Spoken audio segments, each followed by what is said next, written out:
guys. Okay, so to add to the use of decluttering, I found 7 really helpful tips that I wanted to jump into real quick, and I wrote them down inside of my little notebook.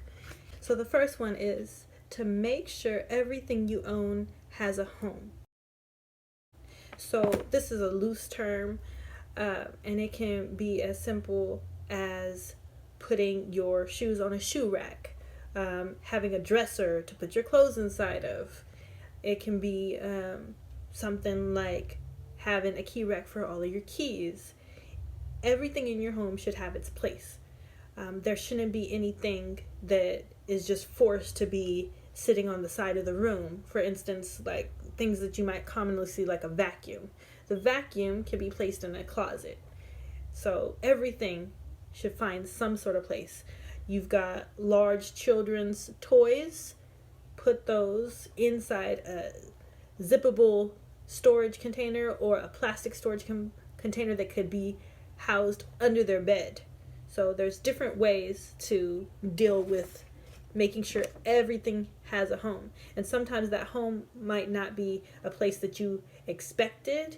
It might be a junk drawer where you're putting quarters and nickels or loose change, paper clips, or other random office supplies.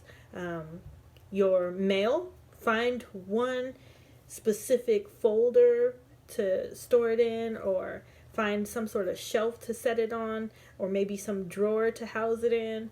There's different ways to make sure that everything has a home. The second one is evaluate one room at a time.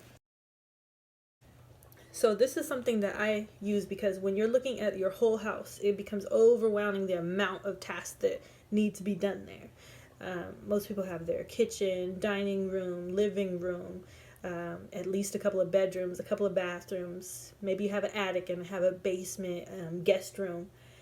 So don't look at the whole picture. In this case, break it apart into sections. Start with the ones that most people are going to see.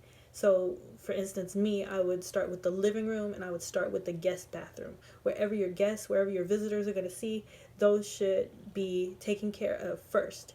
Then you work your way through the rest of the house. Maybe you have a couple of additional bedrooms, or if you happen to have a basement where somebody's going to be in there more often, so then living room, then you clean the basement, then you work on the other bedrooms, and finally, after that's taken care of, then you can work on the master bedroom. I would say the master bedroom should be left last because it's the most personal, might take the most time to go through and organize, and just again, because trying to do everything all at once can be really overwhelming.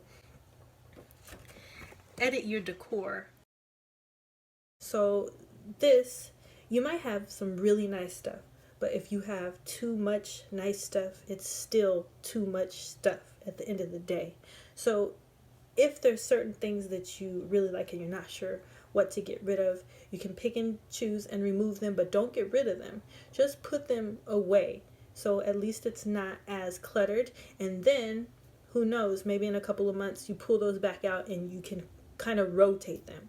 And for the fact that you've made them leave for a while and then you bring it back in, it kind of gives it a fresh look and makes it feel new again.